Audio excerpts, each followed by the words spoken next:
Saludo de inmediato a Larry Yumi Banda, él es presidente del Círculo de Economía de Guayaquil, con quien vamos a conversar sobre qué hacer y las proyecciones del impacto que puede tener el niño fundamentalmente acá en el Ecuador.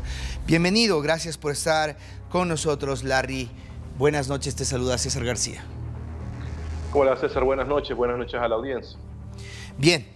Bueno, nos dejó lecciones. De hecho, la CAF hizo un análisis pormenorizado cuando en 1997 golpeó el niño al Ecuador, y ahora se espera que de igual forma, en el peor de los casos, pueda haber un impacto económico cercano a los 4.000 millones de dólares. ¿Qué se está haciendo y cuáles pueden ser los sectores más afectados en esta situación? Efectivamente, se pronostica daños y pérdidas, según la metodología, en este caso del Banco Mundial, de más o menos 3.500 millones de dólares. Estamos hablando del 3% del Producto Interno Bruto.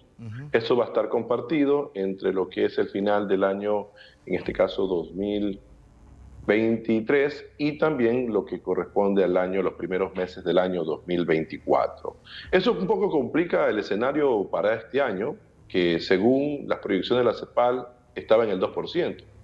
Entonces, pero nosotros ya hicimos una nueva proyección en función de la información entregada por el Banco Central, y la economía podría crecer al 1%. Es un crecimiento sumamente bajo que de alguna otra forma nos haría crecer por debajo de América Latina por tercer año consecutivo. ¿Qué sectores van a sentir afectados con esta medida? Bueno, ya con los datos que ha ofrecido el Banco Central, los sectores que de hecho ya comienzan a desacelerarse, como por ejemplo la agricultura, como por ejemplo la manufactura, como por ejemplo la construcción, como por ejemplo el comercio, el turismo, van a seguir con esa línea y se van a empeorar porque el efecto del niño va a generar de alguna otra forma sus estragos. Entonces, el principal sector y que concentra la mayor cantidad de mano de obra, estamos hablando del sector agrícola, especialmente en todo el litoral ecuatoriano, va a sentir los impactos directos de este fenómeno que de alguna otra forma se repite con los escenarios que ocurrieron durante los años de 1982 y 83 y también en 1997 y 1998, que prácticamente generó múltiples pérdidas. Lastimosamente se perdieron los empleos y también el cierre de algunas actividades económicas. Ahora, Larry, había una hoja de ruta y varias entidades, te mencionaba, por ejemplo, la CAF, que había realizado un panorama de lo que había que hacer. Es decir, si la lección se aprendió, había muchas cosas que podían hacerse para poder mitigar el impacto. ¿Qué es lo que se ha avanzado y lo que aún deja una gran brecha que podría complicar las cosas? El gobierno ya ha tratado de agilitar un poco ciertos créditos justamente para generar un fondo para mitigar los impactos del fenómeno del niño. Pero se necesitan aproximadamente 1.500 millones de dólares. Entonces, solamente con lo que pasó en el año 2016 en el Ecuador, te comprenderás, conocimiento público, tuvimos un terremoto. Y las pérdidas fueron de aproximadamente 3.000 millones de dólares. Y hubo un fondo y créditos que lograron conseguir por el monte de 2.500 millones de dólares. Entonces se necesita primero un fondo de 1.500 millones. Poco a poco el gobierno está buscando, en este caso, el financiamiento. Pero el tema es que se complica porque a lo largo de lo que es el año 2023 se está gastando más de los ingresos. Y eso hace que, por ejemplo, primero hay que cumplir con el tema del déficit fiscal. Que el fenómeno del niño lo va a agravar, sí, y tanto así que para el 2024 las fuentes de financiamiento van a requerirse justamente para atender el tema del fenómeno del niño y también atender la economía en general, especialmente el tema del gasto público, 12.000 millones de dólares. Entonces, algo ha avanzado el gobierno nacional, los gobiernos autónomos descentralizados como la prefectura, como los municipios, también están activando prácticamente líneas de contingencia que permitan de alguna otra forma lograr mitigar la fuerza de la naturaleza, pero esperemos que esas acciones realmente logren de alguna otra forma aminorar el impacto.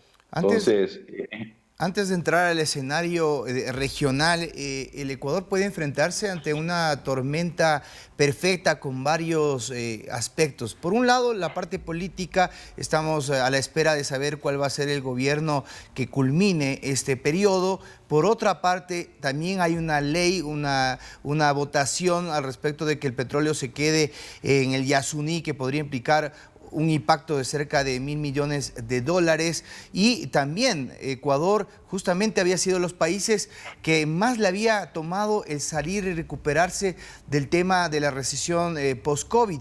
Entonces, el escenario económico puede pintar más mal de lo que estamos vaticinando. Sí, nosotros hemos hecho la proyección, al 1% cerramos este año, y eso que no habíamos contado el tema de la consulta popular.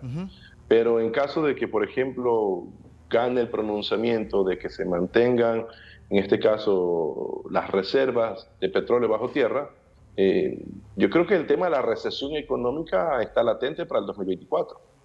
Eso es lo que nosotros decimos, y también tema de default, de deuda, especialmente deuda interna.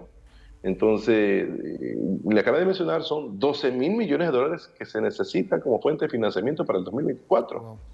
Y al gobierno se le ha hecho difícil primero financiar este presupuesto de lo que corre el año 2023.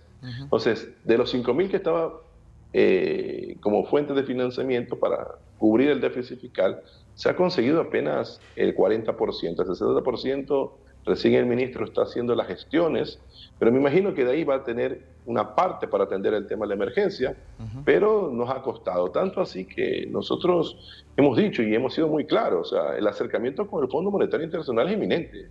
Claro. O sea, nuevamente tendríamos que golpear las puertas del FMI porque se nos cierra la fuente de financiamiento, tenemos un riesgo país que está por los 1.900 puntos, bloqueado el acceso al mercado de capitales, entonces que nos queda el FMI, los multilaterales, con el aval del FMI, también el financiamiento, en este caso con China, pero el escenario se torna complejo.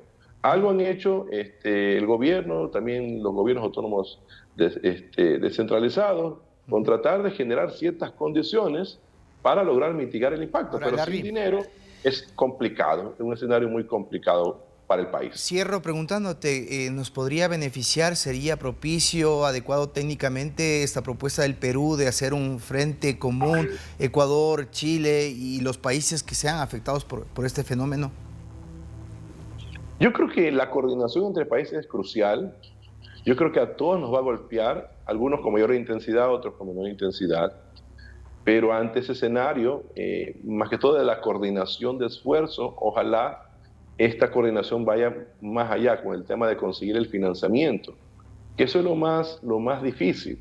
Entonces, que los multilaterales, así como en su momento el Fondo Monetario Internacional lanzó una línea especial de derechos especiales de giro, que ayudó a algunos países, ojalá con la unión de todos los países que estamos en este tema, se vuelva a abrir esa línea de financiamiento a través de emisión de derechos especiales de giro por parte del FMI para que cada gobierno tenga esos recursos y automáticamente pueda activarlos justamente para atender la emergencia. Muy gentil, Larry. Muy buenas noches. Buenas noches, un abrazo y un abrazo también a la audiencia.